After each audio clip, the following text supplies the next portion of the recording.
भांति बातें क्यों करते हो? तुम तो जानते हो कि जीवन में जो कुछ होता है, मानव को जो सुख दुख मिलता है, उसके पीछे विधि की कोई योजना होती है। क्या कोई नाग जो है वो ब्राह्मण का रूप धर लेगा? और क्या कोई ऐसा आदमी है जो कि वाकई में अगर उसको पता है कि उसकी मृत्यु होनी तो किसी अनजान ब्राह्मण से वो फल लेगा? लेकिन ठीक है, देखिए, अगर आप भाग्य पे विश्वास करते हैं, डेस्टिनी पे विश्वास करते हैं, तो जो लोग भी डेस्टिनी को प्रभावित कर सकते हैं उन सब से आप बहुत घबरा के या डर के रहेंगे।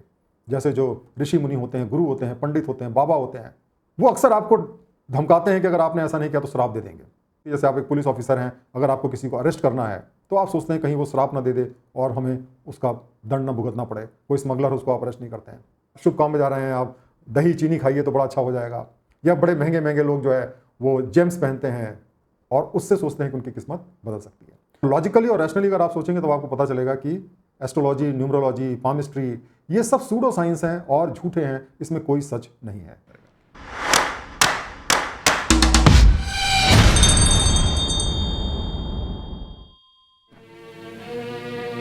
लक्ष्मण, अज्ञानियों की भांति बातें क्यों करते हो? तुम तो जानते हो कि जीवन में जो कुछ होता है, मानव को जो सुख दुख मिलता है, उसके पीछे विधि की कोई योजना होती है। मानव अल्पज्ञ है, वो भविष्य को नहीं जानता, परंतु विधाता जानते थे कि जो दुख हमको मिला उसके परिणाम स्वरूप संसार और समाज का कितना कल्याण होने वाला था।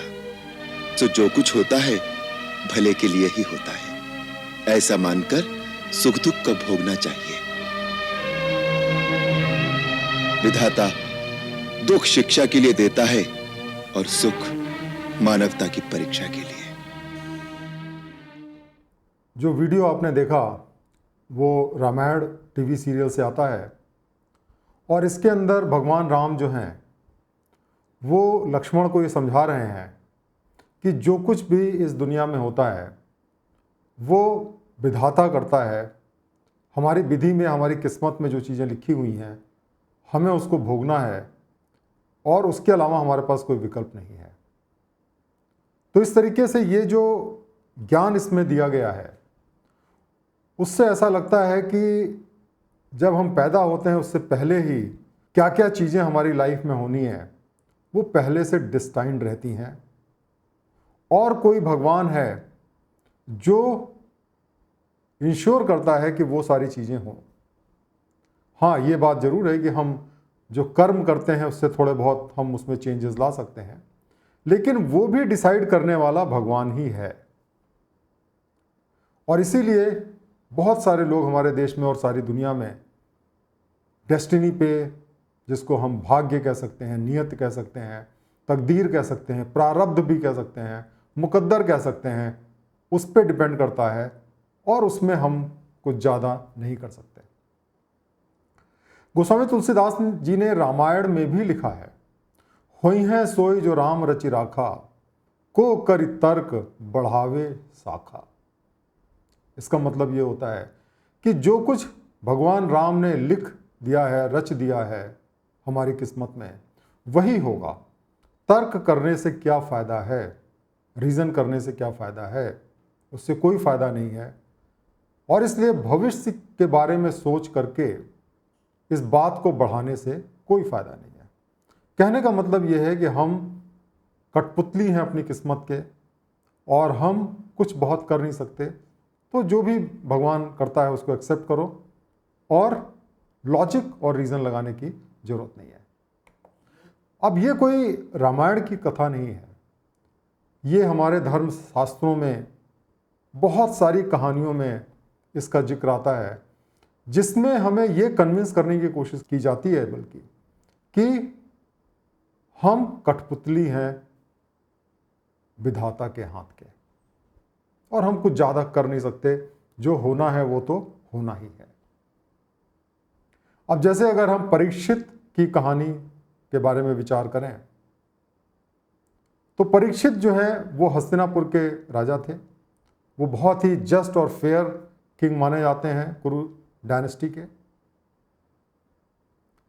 और उनसे रिलेटेड एक कहानी है जो बताती है कि किस तरीके से हम धर्म से नहीं, जो विधाता ने लिखा है विधि से हम लड़ नहीं सकते।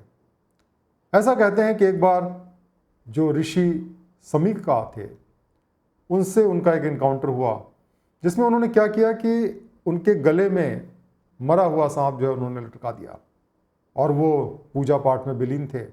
उनको पता नहीं था कि इसका क्या कॉन्सिक्वेंस होगा। तो उनका जो बेटा था उसका नाम था श्रृंगी, उसने इनको श्राप दिया कि उन्हें सांप के काटने से मृत्यु होगी। सांप का नाम तक्ष था, और वो 7 दिन के अंदर इनकी मृत्यु हो जाएगी। अब परीक्षित जो हैं वो तो राजा थे, उन्होंने बहुत सारे प्रिकॉशन लिए, बहुत हाई प्लेटफॉर्म बनाया जिसमें एक ही एंट्रेंस था, और लगातार उस गार्ड के संरक्षण में रहे ताकि कोई अंदर नहीं आ पाए, और उन्होंने सोचा कि अब मैं प्रोटेक्ट हो गया। लेकिन जो तक्षक नाग है उसने एक ब्राह्मण का रूप बनाया और परीक्षित के पास पहुंचा और उनको एक फल जो है वो गिफ्ट में दिया। उस फल के अंदर जो है एक जहरीला नाग था जिसने परीक्षित को डस लिया और उसकी मृत्यु हो गई। तो इस तरीके से किस्मत में अगर लिखा हुआ है तो आपको होगा ही। अब हम इसमें यह नहीं पूछते हैं कि क्या वाकई में ऐसा हुआ होगा, क्या कोई नाग जो है वो ब्राह्मण का रूप धर लेगा, और क्या कोई ऐसा आदमी है जो कि वाकई में अगर उसको पता है कि उसकी मृत्यु होनी है तो किसी अनजान ब्राह्मण से वो फल लेगा। लेकिन ठीक है, ये कहानी हमें ये कन्विंस करने की कोशिश करती है कि अगर आपकी किस्मत में लिखा है तो वो होके रहेगा। और इस तरीके से ये जो मैथोलॉजी की स्टोरी है, पुराणों की स्टोरियां हैं, वो बताती हैं कि जो श्राप होता है, कर्स होता है, उसका बहुत ज़बरदस्त असर होता है हमारी लाइफ पे। और ये हमें ये भी बताती है कि जो किस्मत है, जो विधाता ने लिखा है, उसको हम मिटा नहीं सकते चाहे हम जितना प्रिकॉशन लें, क्योंकि अल्टीमेटली परीक्षित को मरना ही पड़ा क्योंकि उनको श्राप दिया गया था और विधाता को वो अंजाम तक उनको पहुंचाना ही था। उसी तरीके से अगर हम भगवान कृष्ण की कहानी देखें, उनकी जो पैदा होने की कहानी है वो भी बड़ी इंटरेस्टिंग है। उसमें भी डेस्टिनी का रोल बड़ा इंपॉर्टेंट है। जैसा कि आप जानते हैं कि कंस जो उनके मामा थे, उनको एक भविष्यवाणी हुई, आकाशवाणी हुई, जिसमें उनको बताया गया कि देवकी का जो 8वां पुत्र है वो उनकी मृत्यु का कारण बनेगा। अब कंस डर गए और उससे बचने के लिए उनकी जो बहन थी देवकी, जिनको बहुत प्यार करते थे, उनको और उनके पति वासुदेव को उन्होंने जेल में रखा और फिर ये इंश्योर किया कि जो भी उनका बच्चा पैदा होता है उन सबको मार दें। और इस तरीके से उन्होंने 6 बच्चे जो पैदा हुए उसको उन्होंने मार दिया। जो 7वां बच्चा था वो थे बलराम, जिसके बारे में ये धारणा है कि उनको रोहिणी के वुम में, जो कि वासुदेव की दूसरी पत्नी थी, उनके गर्भ में उनको किसी तरीके से मैजिक से ट्रांसफ़र कर दिया गया और इस तरीके से वो बच गए।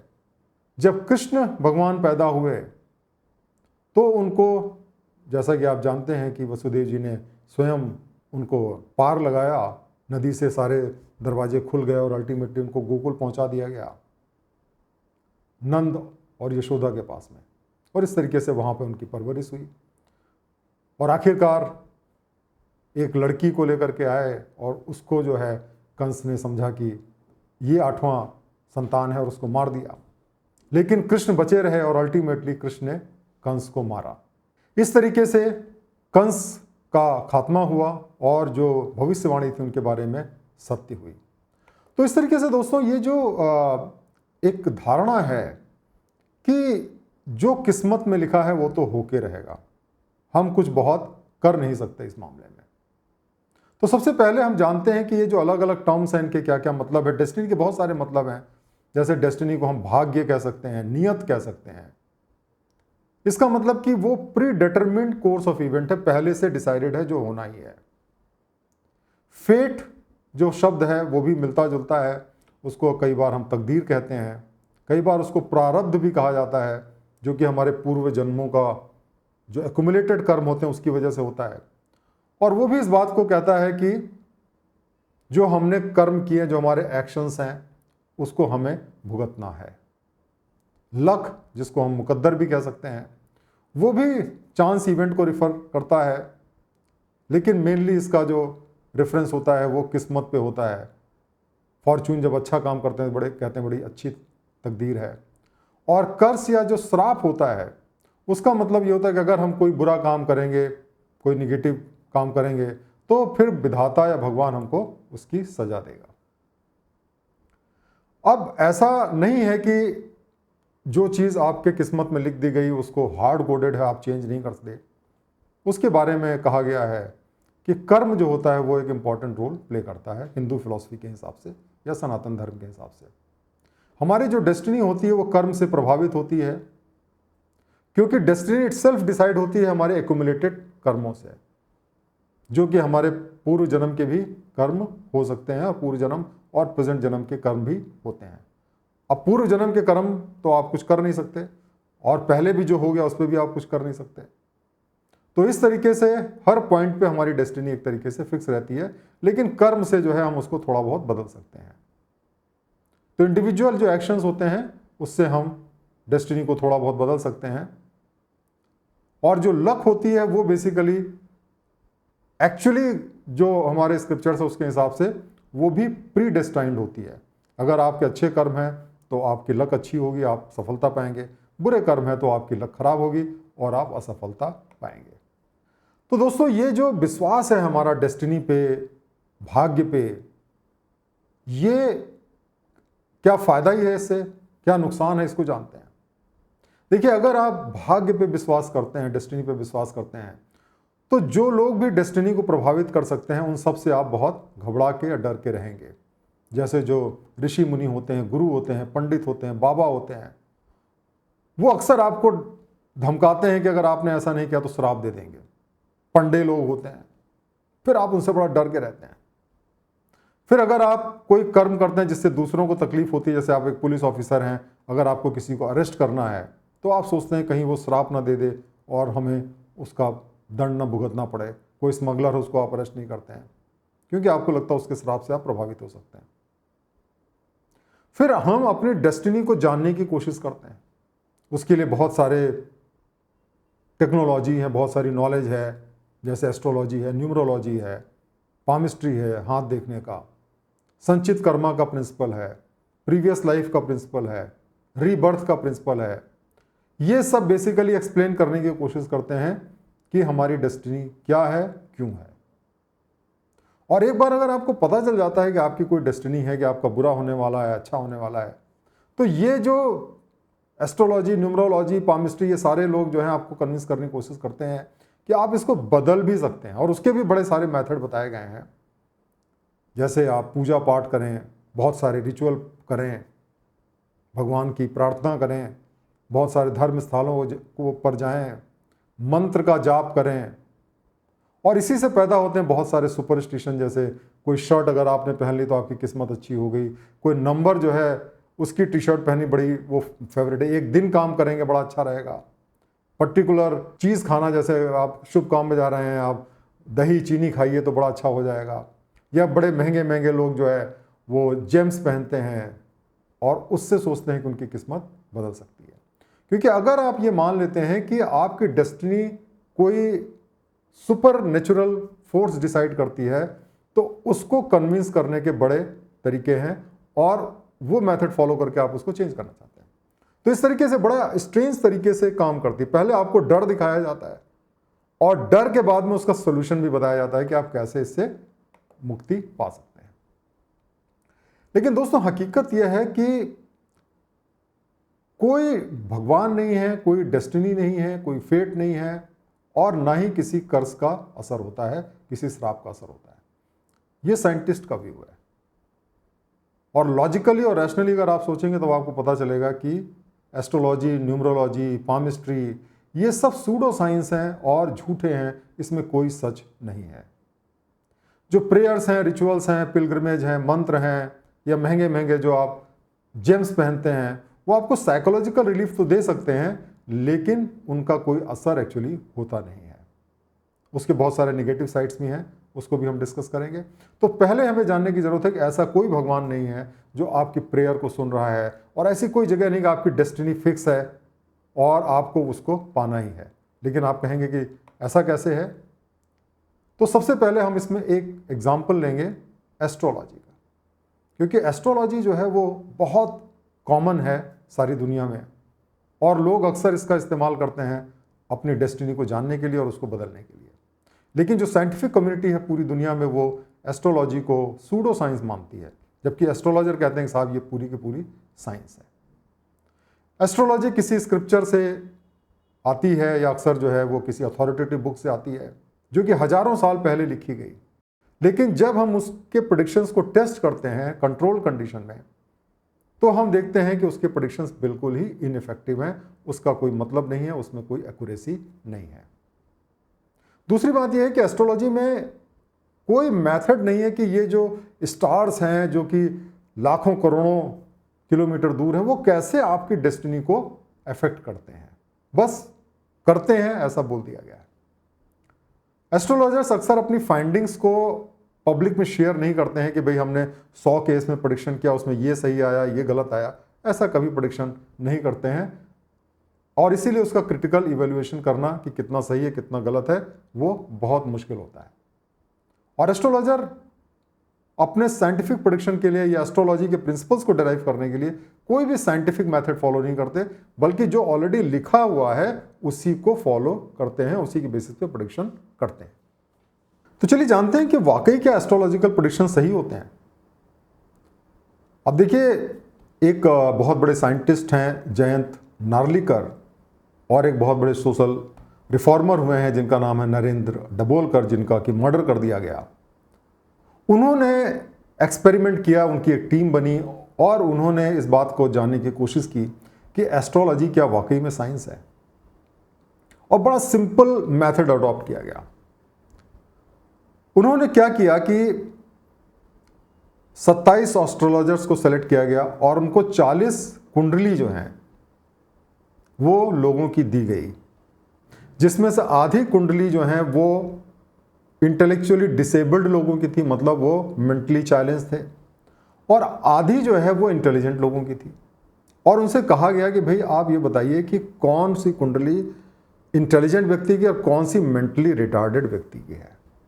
लेकिन जब उन्होंने स्टडी इस बात को किया तो जब रिजल्ट आया तो वो चौंकाने वाला था, क्योंकि जो एस्ट्रोलॉजर से उन्होंने जो प्रेडिक्शन दिया उसमें से कोई भी एस्ट्रोलॉजर 70% से ज़्यादा एक्यूरेसी पे नहीं बता पाया। जो एवरेज सक्सेस रेट थी वो थी 43.13%, मतलब कि केवल 43% केसेस में ही सही प्रेडिक्शन वो कर पाए कि कौन सी कुंडली इंटेलिजेंट की और कौन सी मंदबुद्धि की है। और ये तो अगर आप कॉइन को टॉस करें, सिक्का उछाल के भी करें, तो आपका इससे बेटर प्रेडिक्शन आएगा, क्योंकि वो 50% आएगा। तो इस स्टडी से इस बात को एस्टेब्लिश किया गया कि एस्ट्रोलॉजी के अंदर कोई एक्यूरेसी नहीं है और उसके प्रेडिक्शंस पे हम रिलाई नहीं कर सकते, क्योंकि वो सिक्का उछालने जैसा ही है, कोई उसमें एक्यूरेसी नहीं है। और इसीलिए जब भी एस्ट्रोलॉजी का टेस्ट किया गया है, साइंटिफिक मेथड से डबल ब्लाइंड टेस्ट किया गया है, क्रिटिकल तरीके से किया गया है, तो पाया गया है कि एस्ट्रोलॉजी के प्रेडिक्शंस एकदम एक्यूरेट नहीं है। लेकिन जो एस्ट्रोलॉजर्स होते हैं उसको डिफेंड करते हैं, किस तरीके से कहते हैं भाई एस्ट्रोलॉजी तो एकदम सही है, वो एस्ट्रोलॉजर जो है वो करेक्टली नहीं पढ़ पाया, क्योंकि एस्ट्रोलॉजी बड़ी वेग होती है और हर एस्ट्रोलॉजर अपने हिसाब से इंटरप्रिटेशन करता है। तो ऐसी वेग चीज तो कभी साइंस नहीं हो सकती ना। अगर आप सोचिए कि अगर ग्रेविटी जो है वो 9.8 मीटर पर सेकंड ना हो स्पेसिफिक, कोई आदमी कहे ये 10 है, कोई आदमी कहे 15 है, कोई आदमी कहे 2 है, तो क्या आप उसको साइंस मानेंगे? साइंस के अंदर एक्यूरेसी तो सबसे ज्यादा जरूरी है। और इस बात को स्वामी विवेकानंद ने बहुत इंटरेस्टिंग तरीके से एक स्टोरी के माध्यम से कहा है, जो कि उनकी जो बुक है complete words of Swami Vivekananda, उसके अंदर दी गई है कि एक जो एस्ट्रोलॉजर था उसने प्रेडिक्ट किया कि जो राजा की डेथ है वो 6 महीने में होने वाली है, और उसकी वजह से राजा जो है बहुत डर गए, ऑलमोस्ट वो मरने ही वाले थे डर के मारे। तो उनका मिनिस्टर ने उनको सांत्वना दी कि साहब इसको जरा क्रॉस चेक कर लिया जाए। मिनिस्टर को पता था कि जो एस्ट्रोलॉजर है वो उसका प्रेडिक्शन सही नहीं है, लेकिन कैसे राजा को कन्विंस कराया जाए इस बात का। तो उसने उसको बुलाया, उसने कहा भाई फिर से वेरीफाई कर लो, क्या वाकई में राजा की डेथ होने वाली है 6 महीने के अंदर? उन्होंने कहा हाँ साहब पूरा वेरीफाई किया, 6 महीने में डेथ होने वाली है। उनका अच्छा ये बताओ तुम्हारी डेथ कितने दिनों में होने वाली है? तो उसने कहा साहब मेरी डेथ तो 12 साल बाद में होगी। बस उसके तुरंत बाद में जो मिनिस्टर था उसने क्या किया, एक तलवार निकाली और उसको गर्दन काट दी, जो ज्योतिषी था। और फिर उसने राजा से कहा कि साहब देखिए, इसको खुद अपनी डेथ के बारे में नहीं पता है, ये कह रहा साहब 12 साल के बाद में होने वाली है और देखिए तुरंत हो गई। तो इसकी एस्ट्रोलॉजी, इसकी प्रेडिक्शंस का क्या विश्वास किया जाए, क्यों आप इससे घबरा रहे हैं? तो स्वामी जी ने इस बात को बताया कि ये जो एस्ट्रोलॉजिकल प्रेडिक्शंस हैं बिल्कुल सही नहीं है और इस पर हमें रिलाई नहीं करना चाहिए। लेकिन सवाल ये उठता है कि फिर करोड़ों लोग दुनिया के अंदर क्यों ऐसे प्रेडिक्शंस पे विश्वास करते हैं, क्यों ये मानते हैं कि किस्मत में जो लिखा है वही होके रहेगा, नीति को हम बदल नहीं सकते, नियत को बदल नहीं सकते, क्यों इस बात को मानते हैं? तो चलिए हम उसको क्रिटिकली एनालाइज करते हैं और जानने की कोशिश करते हैं। सबसे पहला रीजन है जिसको हम कहते हैं पासिंग द बक, मतलब अपनी जिम्मेदारी को दूसरे के ऊपर डाल देना। देखिए, अगर आप किस्मत पे विश्वास करते हैं, डेस्टिनी पे विश्वास करते हैं, तो फिर आप किसी भी काम के लिए अपने को रिस्पॉन्सिबल नहीं मानते हैं। चाहे आपके ज़िंदगी में कोई प्रॉब्लम आए, आप फेल हो जाएं, आप ये कहते हैं भाई ये तो हमारी किस्मत में लिखा था, ये तो भगवान ने पहले से डिसाइड किया था, इसमें हमारी कोई गलती नहीं है। लोग भी इस बात को मान लेते हैं, कह सकते हैं भाई ये पुराने जन्मों का कर्म है, मेरी किस्मत में यही लिखा था, मैं क्या कर सकता हूँ। तो एक तरीके से ये कोपिंग मैकेनिज्म है ऐसी प्रॉब्लम को झेलने के लिए। और इसीलिए आप देखेंगे जो गरीब लोग होते हैं, हेल्पलेस लोग होते हैं, जो जिंदगी में फेल लोग होते हैं, वो अक्सर इसका सहारा लेते हैं और अक्सर उसी चीज़ को यूज़ करके वो जो लोग सक्सेसफुल होते हैं उनको बताने की कोशिश करते हैं, भाई वो सक्सेसफुल हो गया क्योंकि उसकी किस्मत अच्छी थी और मैं फेल हो गया क्योंकि मेरी किस्मत खराब थी। लेकिन ऐसे लोग चाहे जितना ब्लेम कर लें, सक्सेसफुल नहीं हो सकते, क्योंकि जब तक आप कारण को नहीं जानेंगे तब तक आप सफलता कैसे पाएंगे। दूसरा बड़ा इंटरेस्टिंग फैक्टर है जिसको हम कहते हैं इंप्रूविंग लक फैक्टर। मेरे एक दोस्त थे, जब मैं ITBHU में बीटेक कर रहा था, उन्होंने मुझे एक बार बताया कि वो जब एग्ज़ाम होता है तो उसके हर दिन वो मंदिर जाया करते थे। वहाँ BHU के अंदर एक वहाँ पे मंदिर है शिव जी का, जो कि बिल्कुल हमारे कैंपस के अंदर ही है, IT के बिल्कुल बगल में है, वहाँ रोज़ जाया करते थे। तो मैंने कहा कि भाई तुम रोज़ क्यों जाते हो?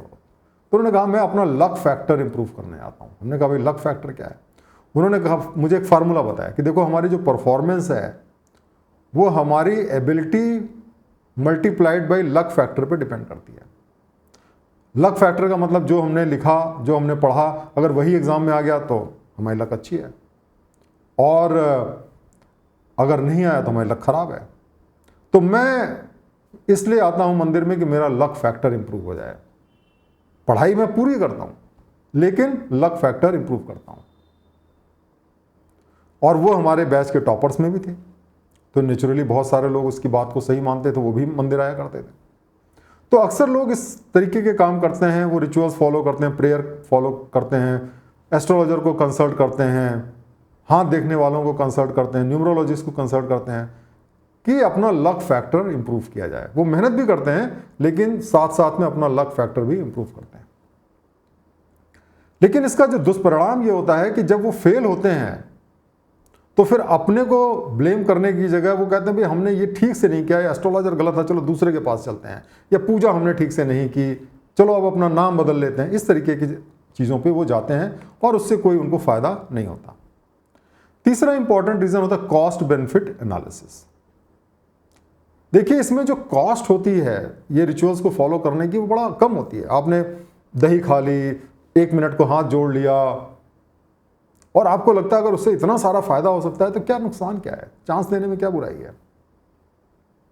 आपने सुना होगा तू 1 पैसा देगा वो 10 लाख देगा।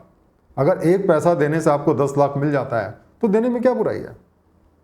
मुझे याद है एक बड़ा इंटरेस्टिंग सी जोक हमने बचपन में पढ़ा था। हमारे यहाँ लखनऊ में हनुमान जी की बड़ी महिमा है। तो एक लड़का था, पुराने यहाँ जोक है इसलिए थोड़ा अमाउंट भी कम है, उसने कहा कि भगवान मेरी 1 लाख की लॉटरी निकाल दो, मैं तुम्हें 1.25 रुपये का प्रसाद चढ़ाऊंगा।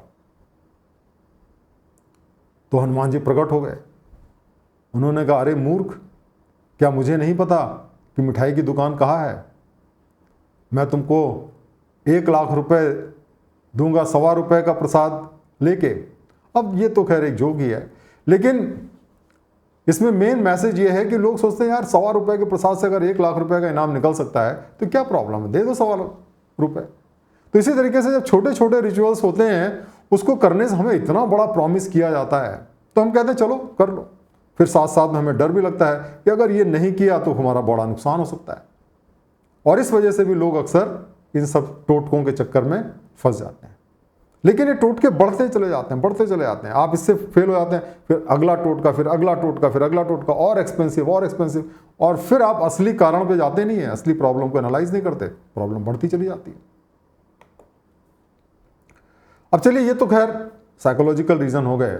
अब हम आते हैं साइंटिफिक रीजन पे, जो कि क्रिटिकल थिंकिंग के कोर्स में भी कवर होते हैं, सारी अच्छी किताबों में भी मिलेंगे।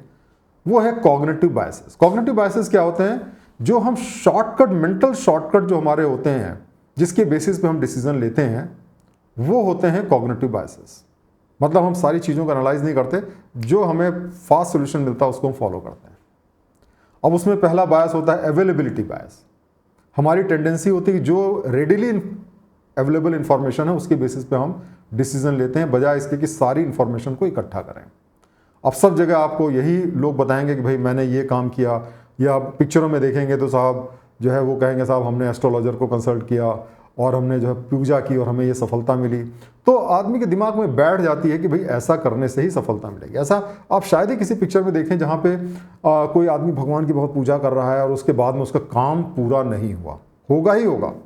या कोई भी एस्ट्रोलॉजर कभी आपको ये बताया कि साहब मैंने उसको बताया था कि ये करोगे तो तुम्हारा IAS में सिलेक्शन हो जाएगा और उसको नहीं हुआ। कभी सुना है आपने? नहीं। वो यही बताएगा कि कैसे उसके प्रेडिक्शन सही हुए। और हम जब तक काउंटर अवेलेबल इंफॉर्मेशन नहीं हमें मिलेगी तब तक हमें कैसे पता चलेगा सच्चाई क्या है। सेकंड बायस है जिसको हम कंफर्मेशन बायस कहते हैं। वो ऐसा होता है कि अगर आप मान लीजिए एस्ट्रोलॉजी पे विश्वास करते हैं, डेस्टिनी पे विश्वास करते हैं, तो आप ऐसी इंफॉर्मेशन ढूंढते हैं जो कि आपके विश्वास को सेटिस्फाई करती हो, आप जो ऑलरेडी विश्वास करते हैं उसको सेटिस्फाई करती हो, और ऐसी इंफॉर्मेशन को आप ज़्यादा वेट देते हैं। और अगर कोई काउंटर इंफॉर्मेशन देता है आपको तो आप उसको या तो अवॉइड करने की कोशिश करते हैं या उसको कहते हैं हाँ ये वंस इन अ वाइल हो जाता है। और इस तरीके से जो आपका परसेप्शन है बड़ा डिस्टॉर्टेड रहता है, आपकी डिसीजन मेकिंग बड़ी कमज़ोर रहती है, और जो भी आपके प्रेजुडिसेस हैं, बायसेस हैं, वो स्ट्रांग होते चले जाते हैं। तो अगर आपने मान लिया एस्ट्रोलॉजी पे विश्वास है, आपको विधि पे विश्वास है, और आप सिर्फ ऐसे एग्जाम्पल देखें जहाँ पे किस्मत की वजह से किसी को सफलता मिली या एस्ट्रोलॉजर के प्रेडिक्शंस की वजह से मिली, तो फिर आपका जो बायस है वो स्ट्रांग होता चला जाता है। थर्ड होता है सर्वाइवरशिप बायस। सर्वाइवरशिप बायस का मतलब ये होता है कि जैसे एक बैटल फील्ड में मान लीजिए 1 लाख लोग लड़ते हैं और 1 लाख में से मान लीजिए 99,000 लोग मर गए, केवल 1,000 लोग बचे। अब उन अगर 1,000 लोगों की कहानी के बेसिस पे आप डिसाइड करें कि किस तरीके से करेज दिखा करके वॉर जीता गया, तो वो सही नहीं है, क्योंकि बाकी 99,000 ने भी तो वही किया था, उनको तो डेथ नसीब हुई। तो सर्वाइवरशिप बायस ये कहता है कि जब हम केवल उन लोगों पे फोकस करते हैं जिनको सफलता मिली है और उनके बारे में डिस्कस नहीं करते या नेग्लेक्ट कर देते हैं जो कि नहीं सर्वाइव किए, तो हम गलत कंक्लूजन पे पहुंचते हैं। और इसकी वजह से क्या होता है कि हम सक्सेस रेट को ओवर एस्टिमेट कर लेते हैं, जो पोटेंशियल पिटफॉल्स हैं, उसकी कमजोरियां हैं, उसको हम इग्नोर कर देते हैं, और जो हमारे डिसीजंस हैं वो मिसगाइडेड डिसीजंस होते हैं। जैसे मान लीजिए सिविल सर्विसेज में 10 लाख लोग अपियर होते हैं और उसमें 1,000 लोग सेलेक्ट हुए, और आपने केवल उनका इंटरव्यू देखा और उनके बारे में सुना जो सफल हुए, और वो जो 99.9% लोग जो फेल हो गए उनके बारे में नहीं आपने सुना, तो आप सच को कैसे पता करें? लेकिन यही होता है, कोई आदमी फेल्योर स्टोरी थोड़ी नहीं बताता है, केवल वही स्टोरी बताता है जो आप सुनना चाहते हैं। और इस तरीके से जो हम डिसीजन लेते हैं वो सही नहीं होता है। उसी तरह एस्ट्रोलॉजी का भी होता है कि जो एस्ट्रोलॉजर होते हैं उन्होंने 100 प्रेडिक्शन की, उसमें से 5 सही निकले तो वो बताएंगे आपको, लेकिन जो 95 गलत निकले उसके बारे में नहीं बताएंगे, तो आपको लगेगा बिल्कुल सही है वो। अब हम बात करते हैं 5वां बहुत इंपॉर्टेंट रीजन है जिसको हम कहते हैं लॉजिकल फैलेसीज।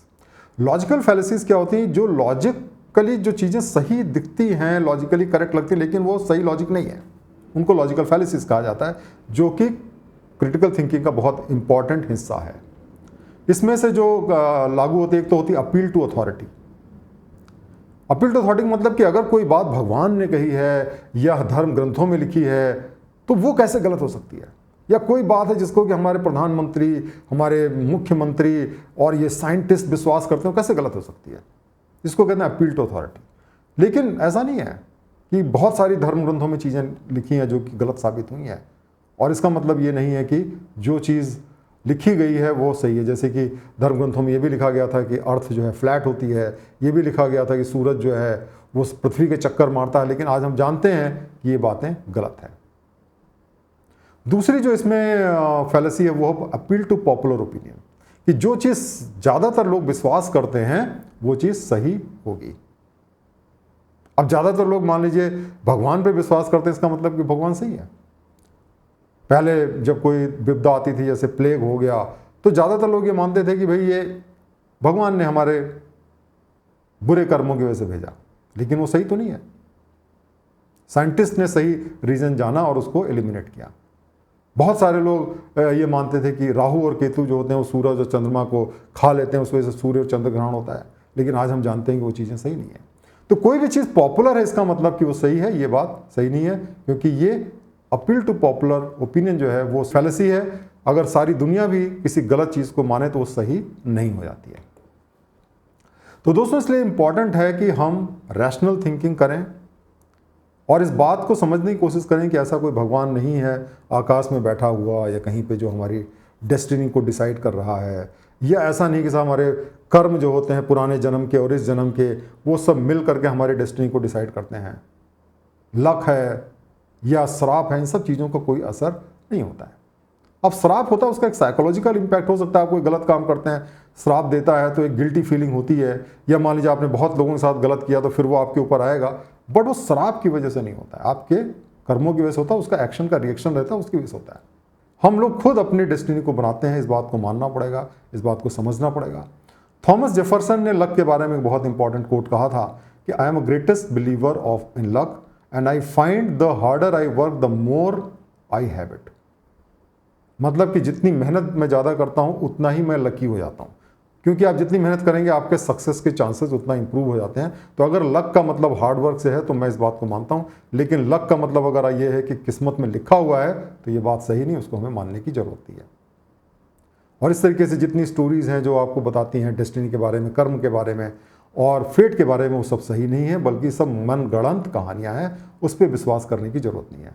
और जितने भी मेथड्स हैं भाग्य को प्रेडिक्ट करने के, उसको बदलने के, सब फॉल्स हैं, वो सूडो साइंस है, साइंस नहीं है। तो इसलिए हमें क्या करना चाहिए? पहली बात तो ये है कि जिस चीज़ के बारे में आपको जानकारी नहीं, आप ये नहीं सोचिए कि वो भगवान करता है। जैसे जैसे साइंस ग्रो कर रहा है, बहुत सी चीज़ें जिनकी जानकारी नहीं थी आज हमें उसकी जानकारी है। तो इसलिए अगर आपको इग्नोरेंस है तो जानकारी हासिल करने की कोशिश करिए, बजाय इसके कि ये सोचेंगे भगवान कर रहा है। ये दुनिया बहुत कॉम्प्लेक्स है, उसमें बहुत सारे अनसर्टेनिटी है, उसको समझने के लिए मेहनत करना चाहिए। उसके लिए आप हमेशा तैयार रहें। अपनी जो फॉल्स बिलीफ्स हैं उनको आप छोड़ें और सही नॉलेज को एक्वायर करें, तभी आप फ्यूचर को अच्छे तरीके से प्रेडिक्ट कर पाएंगे। जो एस्ट्रोलॉजी है या इस तरीके के न्यूमरोलॉजी, इसके जो यूज़ है उसको मिनिमाइज करें। कई बार हो सकता है कि आप इसको ख़त्म न कर पाएँ, जैसे कि सोशल इवेंट्स जो होते हैं, जैसे शादी ब्याह है, गृह प्रवेश है, उसमें ऐसा नहीं, चीज़ें आप अपने हिसाब से डिसाइड कर सकते हैं। आपको अपने परिवार को लेकर चलना होता है, और उस केसेस में ठीक है, उसको आप मान सकते हैं क्योंकि वो एक संयुक्त अभियान होता है। बट अदरवाइज जहाँ भी आपको कंपल्सन ना हो वहाँ पे आप इन सब चीज़ों को बिल्कुल डिस्कार्ड करें, क्योंकि इसमें कोई भी सच नहीं है। क्रिटिकल थिंकिंग को डेवलप करें, उसके लिए आपको बहुत सारे नए ज्ञान को लाने की ज़रूरत है, समझने की ज़रूरत है, जैसे प्रोबेबिलिटी है, स्टैटिस्टिक्स है, कॉग्निटिव बायसेस है, लॉजिकल फैलेसीज है, ये सारी चीज़ें साइंटिफिक मेथड से इसको चीज़ें पढ़ें, तभी आप सच्चाई को अच्छे तरीके से जान पाएंगे और आप अपनी ज़िंदगी को अपने हिसाब से ले जा पाएंगे। जो पाना चाहते हैं ज़िंदगी में आप पा पाएंगे। ऐसे भ्रमित होकर के मत जिए और ये मत सोचिए कि आपकी किस्मत में कुछ लिखा हुआ है। Sky is the limit. आप अपनी मेहनत से जो भी ज़िंदगी में पाना चाहें पा सकते हैं। तो दोस्तों, आज हमने इसके बारे में डिस्कशन किया। आपकी क्या व्यू है प्लीज़ शेयर करें, ये वीडियो भी लोगों तक शेयर करें, ताकि ज़्यादा से ज़्यादा लोगों तक हमारी बात पहुँच सके और ज़्यादा से ज़्यादा लोग इसका फ़ायदा उठा सकें। बहुत बहुत धन्यवाद।